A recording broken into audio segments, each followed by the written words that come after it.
আসসালামু আলাইকুম বন্ধুরা, কেমন আছো সবাই? ওয়েলকাম করছি আবারও তারাস কিচেনে। আজকে তোমাদেরকে করে দেখাবো গাজরের হালুয়া। তো চলো শুরু করা যাক। এখানে আমি 4টা গাজর নিয়ে নিয়েছি। গাজরগুলো ভালোভাবে ছিলে এভাবে কেটে ধুয়ে নিব। তারপরে একটি গ্রেটার দিয়ে গ্রেট করে একদম এভাবে ঝুড়া করে নিতে হবে। এই তো ঝুড়া করা শেষ। এখন নেক্সট স্টেপে চলো যাই। এখানে নিয়ে নিয়েছি 1.5 কাপ গুঁড়ো দুধ, আর তার সাথে নিব সেম কাপেরই 1.5 কাপ লিকুইড দুধ। এখন এই দুটা উপকরণকে ভালোভাবে মিক্স করে নিতে হবে। এই তো ব্যাটারটা তৈরি হয়ে গেছে। এখন চলে যাব নেক্সট স্টেপে। চুলায় একটি প্যান বসিয়ে তার মধ্যে 1 চামচ ঘি দিয়ে নিলাম। তার মধ্যে দিয়ে নিব দারুচিনি আর এলাচ। তোমরা যে যেমন খাও সেভাবে নিয়ে একটু ভেজে নিবে।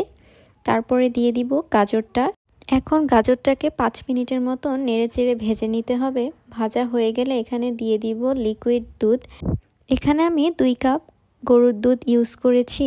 তোমরা চাইলে যে কোনো ধরনের লিকুইড মিল্ক এখানে ইউজ করতে পারবে। তারপরে দিয়ে নিব স্বাদমতো লবণ।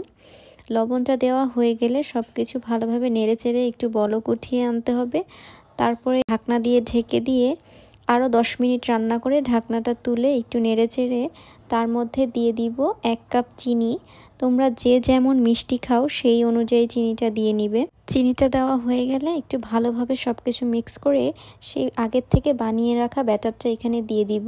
এই তো ব্যাটারটা দেওয়া হয়ে গেলে সব কিছু ভালোভাবে নেড়েচেড়ে একদম দুধটা শুকিয়ে নিতে হবে।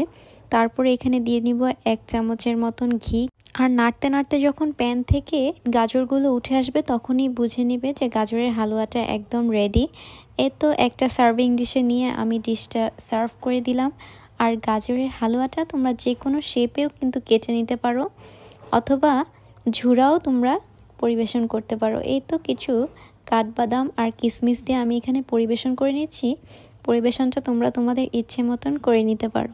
তো এই তো দেখতে পেলে কত অল্প উপকরণ দিয়েই আমি বাসায় তৈরি করে নিলাম গাজরের হালুয়া। আর আসছে শবে বরাত, তোমরা এই রেসিপিটা অবশ্যই ট্রাই করবে। আর এই ভিডিওটা যদি তোমাদের ভালো লেগে থাকে তাহলে অবশ্যই একটি লাইক অ্যান্ড সাবস্ক্রাইব করে দিবে। আবারও দেখা হবে নতুন কোনো ভিডিওতে নতুন কোনো রেসিপি নিয়ে। ততদিন ভালো থাকবে, সুস্থ থাকবে। আর অবশ্যই কমেন্ট বক্সে কমেন্ট করে জানাবে যে তোমাদের এই রেসিপিটা কেমন লেগেছে। সবাইকে অসংখ্য ধন্যবাদ। আল্লাহ হাফেজ।